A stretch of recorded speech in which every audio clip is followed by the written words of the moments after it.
Bang Levi melihat jalan berbayar ini plus minusnya di mana? Yang saya dengar dari Kepala Dinas Perhubungan untuk mengurai kemacetan di jalan-jalan protokoler DKI. Mengurai kemacetan itu berarti biar orang nggak lewat situ? Apa? Ya, jadi orang berduit lah lewat situ gitu loh kan. Oh iya. Sekarang itu kan kondisinya kita tahu sama tahu ya. Pertama, ini kan kita baru keluar dari yang namanya wabah COVID. Oh iya, betul. Wabah COVID ini kan sudah sangat meluluh lantakan lah perekonomian, baik dari sisi masyarakat kita yang kelas bawah hingga masyarakat yang kelas atas. Menurut Bang Levi, biarkan saja, nggak usah bayar. Apa itu bakal jadi macet nggak itu kira? Gini, kalau menurut saya solusi. begini, boleh berencana berbayar, tapi ya harus diperbaiki dulu dong angkutan umumnya. Iya. Orang mau kerja, mau ngelamar kerja itu kan perkantoran, Iya, betul. bukan hanya pengusaha, Iya, tapi ada pegawai, ada staf, iya kan? Nah, Berarti yang nggak bayar cuma jalan kaki. ya. Halo bro, brother everywhere. Kembali lagi dengan saya Dafan Mulifa dan di sebelah saya ada Bang Levi atau Bang Bra Diti Maulevi. Siap. Di Mulifa Channel.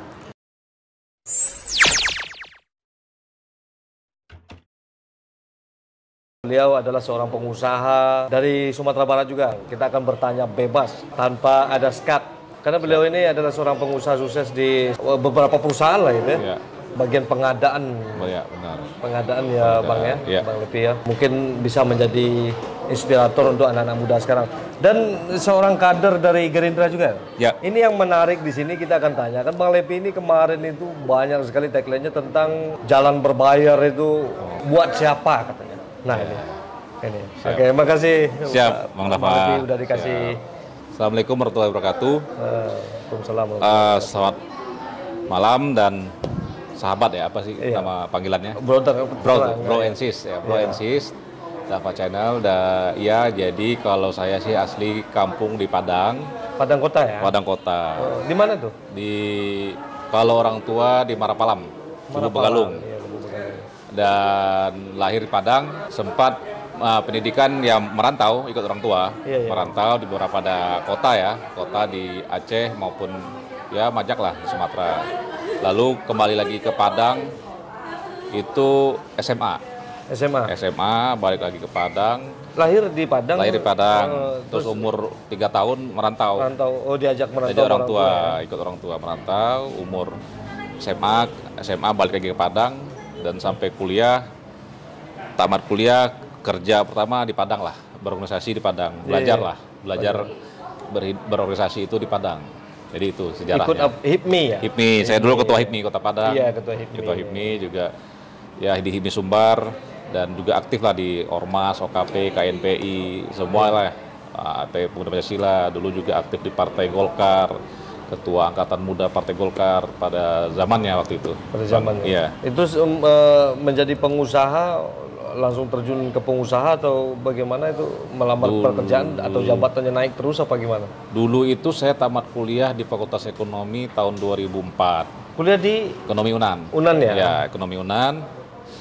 Tamat kuliah, sempat kerja Bang. Saya sempat kerja di salah satu perusahaan nasional lah di Padang. Tapi ya itu tadi, karena nggak cocok dengan kita kan anak muda ya waktu itu masih anak muda, ngerasa kayaknya ada yang kurang pas gitu. Iya. Akhirnya ada teman yang ngajak jalan untuk main di pengadaan. Ya dari sana lah belajar, dan terus akhirnya kayaknya cocok gitu loh. Cocok. Profesinya. Itu yang di bagian pengadaan itu bisa dijelaskan dikit apa aja gitu yang diadakan gitu. Oh. Mungkin ada penonton yang nggak tahu tentang pengadaan ini apa gitu. Oh iya. Jadi sebenarnya pengadaan itu kan nggak jauh beda dengan kita ada di toko. Apa kita jualan lah, dagang lah ya. Anda mau apa saya? Iya, dulu itu kan kalau ibaratnya di daerah itu kue itu kan, apalagi kita di daerah itu kan banyak yang diprioritaskan untuk pengusaha-pengusaha lokal. Iya. Artinya contohnya kalau mungkin teman-teman yang biasa main pemerintahan udah paham lah. Iya, paham. Jadi istilahnya itu ada PL, tunjukkan langsung. Nah, itu ya anggaran-anggaran di bawah 50 juta lah. Nah, itu biasanya ya kayak seperti pengadaan ATK gitulah, dan keperluan-keperluan kecil-kecil lainnya. Nah itu biasanya kan mereka nggak bisa langsung ke toko, jadi ada pihak ketiga yang menawarkan, mereka beli, nah kita antarkan barangnya dari toko ke sana. Nah, itu aja prosesnya, hanya memindahkan barang dari toko ke kantor. Sebenarnya itu. Jadi Bang Levi ada kedekatan dengan Pak Ade Rosiade. Pak Andre Rosiade. Andre Rosiade, ya Andre Rosiade. Seperjuangan lah kita. Seperjuangan, ya. Tapi ada kemiripan, mungkin kemiripan visi dan misi gitu. Siap. Sama Gerindra. Iya. Siap. Kalau ada kata-kata yang salah mohon dimaafkan, namanya juga aman. orang awam. Iya, aman Bang. Jadi, kenapa Bang Levi masuk ke ini Gerindra gitu? Nah, ini ke politik kita nih dikit nih. Kok masuk sebenarnya ke Gerindra? Banyak pertanyaan juga. Jadi tapi asik nggak itu kira-kira pertanyaan? Boleh. Jadi ini mungkin boleh saya sampaikan lah mungkin di channel Bang Dava ini. Memang dulu waktu 2004 itu saya sempat nyalek juga di Padang. Oh, nyalek ya? Iya, 2000. Tapi sekarang 2000 kan nyalek lagi nggak? 2000 ya 12 ya. Insya Allah. Jadi dulu itu waktu saya masih di Padang, saya sempat ikut caleg di Golkar. Golkar ya? Partai Golkar. Zamannya Pak Abu Rizal Bakri, Ketua Umum. Abu Rizal Bakri. Waktu saya mencalonkan dari Golkar itu, nah itulah titik awal saya hijrah ke Jakarta. Iya. Karena pada saat proses kampanye berjalan, itu ada teman saya yang ibarat katanya memberikan penawaran, proposal bisnis lah. Bang, ada yang menarik bagi saya, dan bagi saya waktu saat itu saya lebih memilih untuk hijrah dengan modal saya kampanye waktu di Padang, saya bawalah ke Jakarta. Nah itu awalnya. Jadi saya nggak jadi. Tapi waktu itu partai lagi baru itu, Partai Gerindra itu ya? Enggak, di Golkar. Oh, di Golkar. Waktu itu di Golkar. Di Golkar. Saya belum Partai Gerindra. Ya. Saya kader Golkar dulu. Ya, akhirnya saya pindah, dan saya waktu itu masih kader Golkar. Masih kader. Iya. Nah, setelah berjalan, usaha berjalan, tiba-tiba yang namanya usaha ini kan risikonya lebih besar, Pak. Dan akhirnya bangkrut lah waktu itu. Waktu saya awal-awal. Dan itulah saya ngerasakan bahwa kejamnya ibu kota lebih kejam dari ibu tiri. Ibu tiri. Ya, itu benar-benar. Artinya memang pada saat itu ya tidak seindah yang kita bayangkan. Bangkrut ya? Bangkrut. Tapi siapa yang menjadi sosok malaikat penyelamat waktu itu? Jadi, nah itulah sejarahnya pas awal-awal tahun itu, sekitar 10 tahun yang lalu lah. Awal-awalnya itu pada saat drop lah, ibaratnya kita sudah down, jatuh gitu kan. Nah saat yang sama saya ketemu dengan Bang Andre waktu itu. Nah Bang Andre kan kita memang Bang Andre ya? Andre Rosiade. Jadi kan beliau Jakarta, emang dari Jakarta. Nah dulu kan kita bareng-bareng di HIPMI, di Padang dan lain-lainnya. Dan juga sempat waktu pas pemilihan wali kota Padang itu, saya sempat sebagai yang memediasikan lah Partai Golkar dengan Bang Andre. Nah tapi memang belum jodohnya waktu itu kan. Bang Andre juga artinya sudah habis total juga lah, banyak lah habisnya itu untuk pencalonan wali kota. Nah, jadi kita bertemu itu sama-sama kondisi lagi susah. Oh, orang susah ketemu orang susah. Ya, orang susah dari orang susah. Nah, tapi waktu itu Bang Andre sampaikan ke saya, kita orang Minang di rantau ini harus bersatu. Karena dengan bersatu ini insya Allah pasti ada jalan. Itu motivasinya. Jadi kita bareng, terus ada beberapa teman-teman juga yang sama-sama dari Padang juga, kita artinya bareng-bareng lah gitu kan, memulai lagi untuk berusaha membuka channel, kenalan apa dan lain-lain, peluang-peluang. Ya alhamdulillah 2017 dapatlah kita suatu proyek lah waktu itu. Proyek pemerintah? Enggak, waktu itu Bang Andre ada swasta lah. Swasta, kita buka kantor. Dan kita buka kantor bareng waktu itu, sempat ada buka kantor di daerah. Berarti udah dianggap adik angkat dong? Ya seperjuangan lah, udah sama-sama susah lah ibaratnya kan, kita sama susah, saudara, lebih dari saudara lah ibaratnya. Nah udah dari situlah kita berangkat sampai akhirnya kita punya usaha yang lumayan waktu itu. Kita bermain di armada truk waktu itu. Truk ya? Pengadaan truk tuh? Bukan, jasa. Kita ada istilahnya itu di Priok itu ada PLP, jadi kontainer, mengeluarkan kontainer dari pelabuhan ke tempat penyimpanan sementara. Baru berjalan berapa bulan, Bang Andre, beliau kan memang terkenal sebagai aktivis. Aktivis, dan memang passion beliau di sana. Nah, beliau waktu itu juga aktif sebagai jubir Prabowo kan, Prabowo Sandi lah waktu itu kan. Ya itu di sana. Terus dan saat kita fokus, maksudnya masing-masing lah kan, Bang Andre fokus di politik, kita tetap usaha gitu loh. Di tahun berapa itu? 2017 ya, menjelang pemilu. Pemilu yang kemarin, 2019 kemarin. Pemilu kedua berarti? Iya, pemilu yang Prabowo Sandi kan. Iya, Prabowo Sandi, Nah, sudah menjelang pemilu, yaitu Bang Andre mendaftarkan diri menjadi caleg. Nah, ya udah, akhirnya pas sudah mau kampanye, ya Bang Andre bilang, ya kita minta support lah, artinya kita bantu dia untuk kampanye gitu loh. Ya akhirnya perusahaan kita tutup, kita fokus untuk bantu beliau. Nah itu saya mendampingi kami dari awal kampanye sampai sekarang lah. Perusahaan tutup nih untuk kampanye. Tutup. Tapi alhamdulillah ya ada. Ya udah setelah beliau. Masyarakat memilih lah gitu ya. Ya masyarakat memilih. Resikonya ya luar biasa. Luar biasa.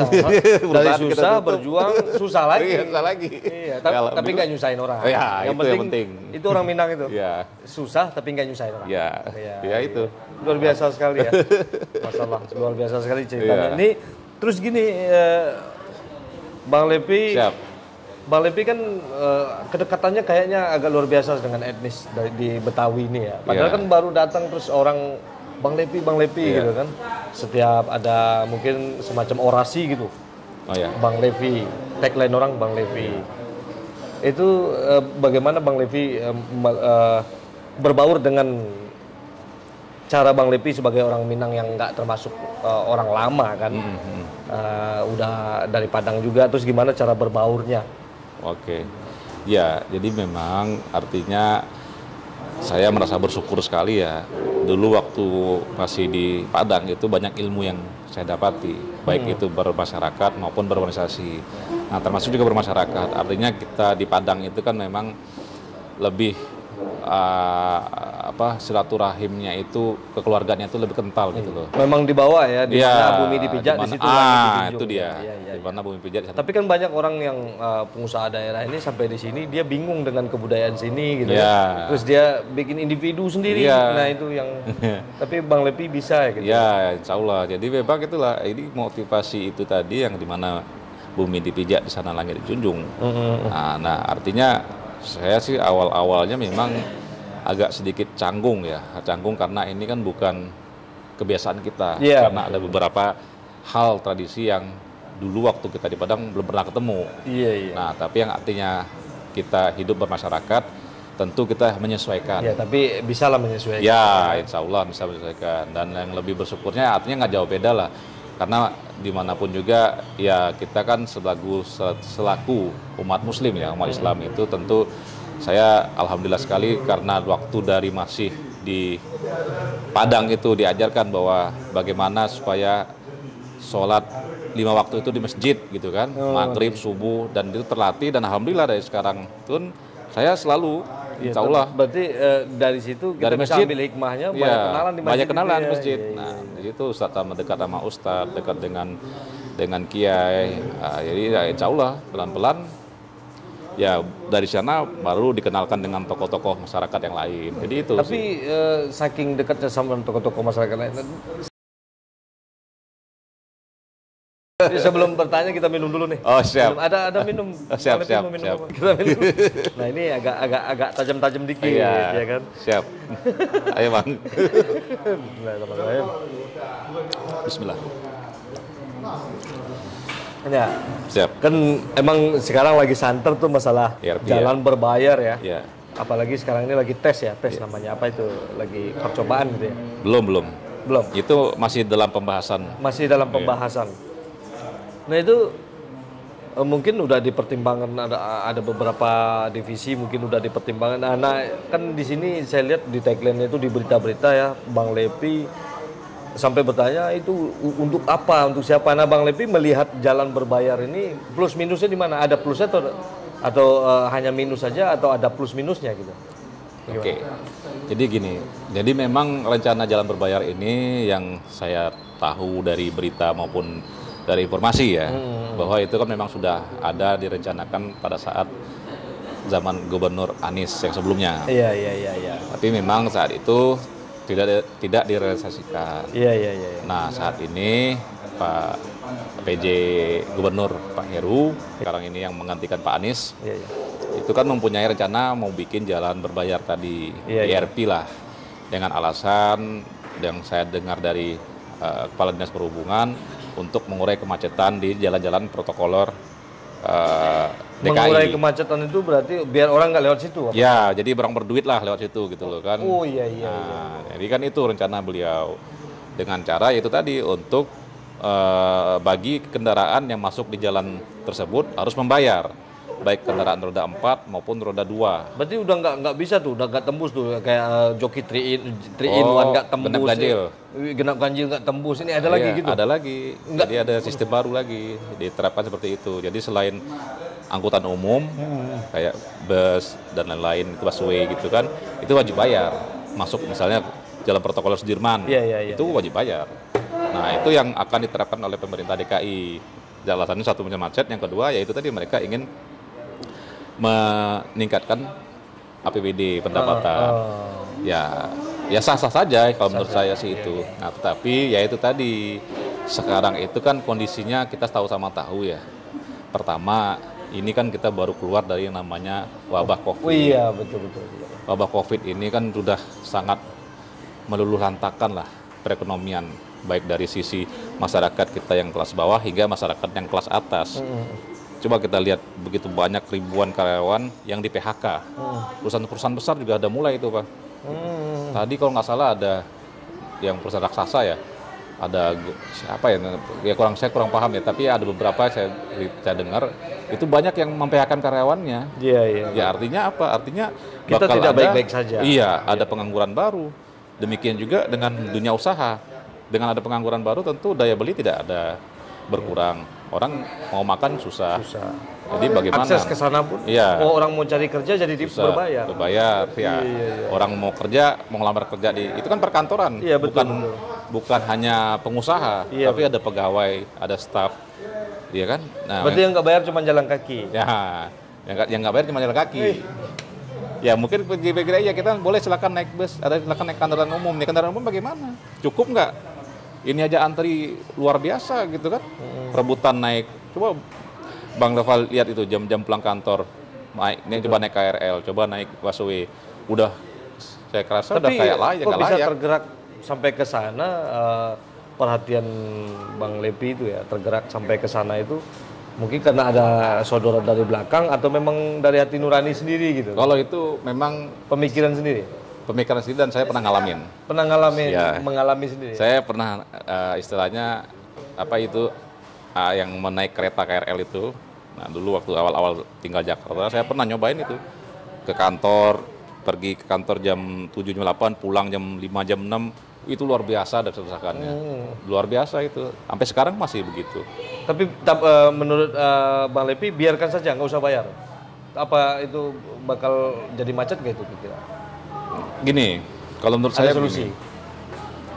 Boleh berbayar, tapi ya harus diperbaiki dulu dong angkutan umumnya. Iya. Diperbanyak dulu angkutan umumnya, dibikin bagus sehingga menarik orang mau untuk naik angkutan umum. Nah kan begitu. Jadi kan artinya adalah solusinya. Ada solusinya. Ya, kalaupun berbayar ini ya diperbanyak lah. Misalnya angkutan ini 100 bikin 200, bikin 500 sehingga pada saat jam-jam tertentu itu orang bisa teratasi gitu loh. Apa Bang Levi juga di daerah sana kantornya? Ya saya kebetulan di Selipi. Di daerah protokoler yang akan diterapkan. Oh di Sudirman enggak ya. Saya di daerah Selipi. Memang semata-mata kasihan sama orang-orang yang di sana nanti ya. Ya. Sebenarnya kita mau ngomong juga soal itu, tapi kan karena kita juga nggak didengar kayaknya. Ya kebetulan ada Bang Levi ya kan. Tapi Bang Levi ada niat nggak gitu untuk menyodorkan diri pengen nyalek gitu nanti? Iya, insya Allah. Jadi rencana memang saat ini saya sudah mendaftar, mengambil formulir ya, artinya sebagai bakal calon. Jadi ya mohon doanya saja dari teman-teman bahwa mudah-mudahan. Amin. Tapi ini pertanyaan kita yang mendetailnya bukan itu. apa yang mendorong Bang Levi ini pengen nyalek gitu kan? Ada keluhan apa yang mau dilihat? Nyaleknya di Jakarta apa di? Jakarta Timur. Nah, apa yang mau dirubah gitu? Apa yang menjadi pemicu untuk menjadi kan orang nyalek aja gitu. Iya. Nah ini perlu didengar nih. Iya. Jadi memang artinya untuk dunia politik maupun sebagai dewan itu sendiri, yang dewan legislatif ya, itu bukan hal yang baru.